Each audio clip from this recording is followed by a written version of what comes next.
Donnie and Dolly, the team is supported by ableauctions.ca. Closing your business? We can help.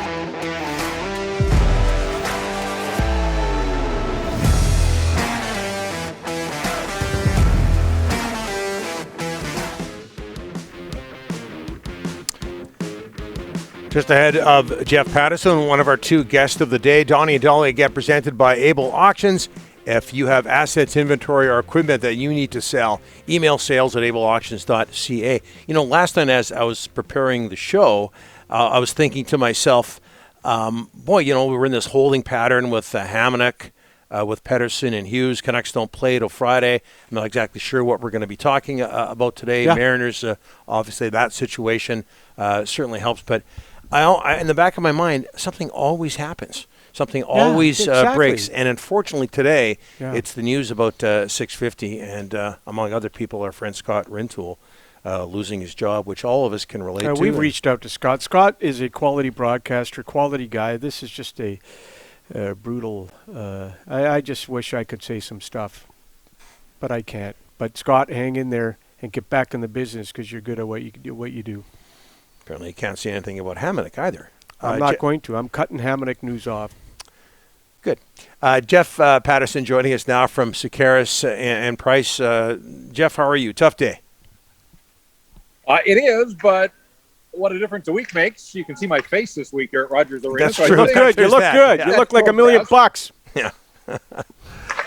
Yeah. Just your thoughts on what happened at 6:50 today, something you've been through before. Yeah, I mean, we've been in this business, all of us, a long time, and it happens way too often. And I get that talk radio is labor-intensive and salary-driven. I understand that. We've all been caught up in it. But the answer always seems to be chop, job losses, where these telecoms are making billions. Like, slide a little bit of the money, invest back into the product, find some solutions. But rather than anybody wanting to get creative and actually work on finding a solution, the answer is always job loss and staff reduction, and it just seems patently unfair because good people are constantly being put out on the street, and we all got into it. We knew that it was a volatile business, but these days are never easy, and quite frankly, I've just seen way too many of them over my time in the business. Yeah, it didn't used to be like this. Hey, Jeff, what's and obviously there's some hockey going on in front of you right now, but what's stuck out for you after 2 preseason games with the Canucks? Well, the guys that aren't here, obviously, that's an easy answer, but today is 2 weeks away from their season opener in Edmonton. They start on October the 13th. There are 5 guys that they were banking on being in the starting lineup that aren't here. Pettersson and Hughes for contract reasons, Mott and Sutter. I guess we think Sutter's injured, although, boy, there isn't a whole lot of information around Brandon Sutter. And then the Travis Hamonic situation as well. Those are 5 guys that I'm sure Travis Green had penciled into his opening night lineup as he was making lineups in the summertime. And you have to be flexible and be willing and ready to adapt in this business, but that's a blow. Like we always talk about, the Canucks need a lot of things to go their way if they're going to get off to the start they want on a 6-game road trip.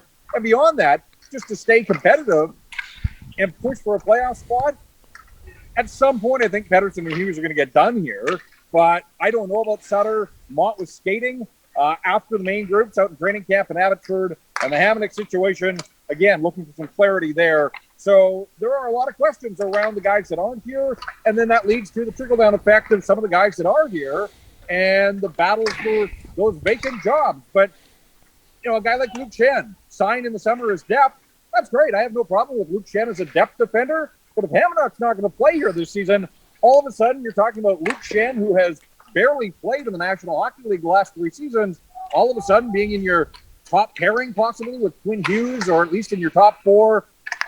That's a massive red flag, and there were already all sorts of concerns around the quality of the defense for the Vancouver Canucks. So when I look at the good news stories out of camp, they're the ones that you've heard. Will Lockwood's looked good. Jack Rathbone has looked good. Phil DiGiuseppe certainly looks like he's put his best foot forward here to have an inside track at, making the roster at the very least for this hockey club, whether he's in the opening night lineup. But there's still 5 preseason games to go, and there are definitely jobs to be won here. So I do think the stakes go up for the guys that are still here and skating with the main group today. Jeff, I know he's an elite athlete, and elite athletes, you know what? They got really successful trades, Pettersson, but he hasn't played a game in 7 months. And Travis Green is trying to implement new systems. They gave up too many goals last year. Brad Shaw, they need everybody here. What I'm trying to say is it's not a good spot. I mean, listening to Travis the other day, I don't think he's very happy that these two are not here. Well, I'm with you, Rick, and I've said this right from the outset, that maybe we make too much about preseason games and their value, but if you're Elias Pettersson, you didn't play a single one last year because nobody did. Yeah. He got off to a dreadful start. By his own admission, he had 2 points in the first 8 games. Then he gets hurt. He hasn't played a hockey game, as you said, coming up on 9 months. Wow. Preseason action. And, again, 2 weeks from opening night. They play Friday. They play on Sunday. It's hard to imagine that even if Pettersson signed this afternoon, that he could get into camp and be ready to play either of these next 2 preseason games. That leaves you with 3. And I think there's real value in Elias Pettersson getting in here to camp, skating with all the new faces that are here on this roster, and trying to hit the ground running so that he doesn't get off to a similar start, because they need their best players, and they need them from the drop of the first puck on opening night. For Quinn Hughes, I go back to Luke Schenn. I know when he broke into the National Hockey League, that 5-game look-see after turning pro out of college, he played with Luke Schenn. That's fine. That was then. This is now. Couple of years, Hughes is a different player. Luke Schenn's a little bit older. To think that all of a sudden Quinn Hughes can just drop in here and find that chemistry and rhythm right away with a third defense partner in 3 years. It was Tanev in his rookie season. It was Hamonic last year. Now you're looking at Schenn or somebody else. That's a big ask for a player in Quinn Hughes who, let's be honest, wasn't good enough defensively and certainly has to round out his game. So these are massive concerns. And I'm not sure that I'm hitting the panic button, but again, 2 weeks from today, they're lining up in Edmonton, and they're playing for keeps. Absolutely. Anybody that – I know we've talked about who's looked good, who's not looked good. Anybody out there that no one's talking about that you seem to think, you know what, this guy's been good? I mentioned Phil DiGiuseppe. He's not going to get a ton of headlines, but this is a pro. This guy's played in the National Hockey League in, I think it's each of the last 5 years.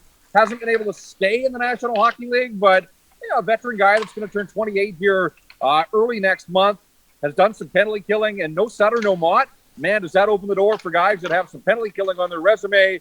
So we've already seen Travis Green doing a little bit of experimenting when it comes to penalty killing in those first 2 preseason games. Keep that in mind as the exhibition schedule goes along, and just look for some indication from the coaching staff, the guys that are getting looks in the penalty killing assignment, because I think that is an area that some guys can take a step forward. A guy like Jonah Gadjevich looked pretty good, I thought, in camp. He scored on Friday and Saturday in the scrimmages. Nice setup the other night for Chase Waters in the preseason game in Abbotsford. But Gadjevich doesn't kill penalties. So, does that set him back a little bit? Perhaps in the battle to crack the big league roster. But I will say, with the season that Jonah Gadjevich had last year down in Utica, and I know it was a watered-down AHL, but he did what he was supposed to do. He used his size in tight, scored a bunch of goals. And with his look here in the first week of training camp, I think he's put himself back in the category of being a legitimate prospect for the Vancouver Canucks. But, he's not in a position to rest on his laurels in any way. So, decent first week for Gadjevich. He just has to keep it up here as long as he's with the big league group. Jeff, thanks for this. All the best. All right, guys. Thank you. You bet. Jeff Paterson from Sekeres and Price.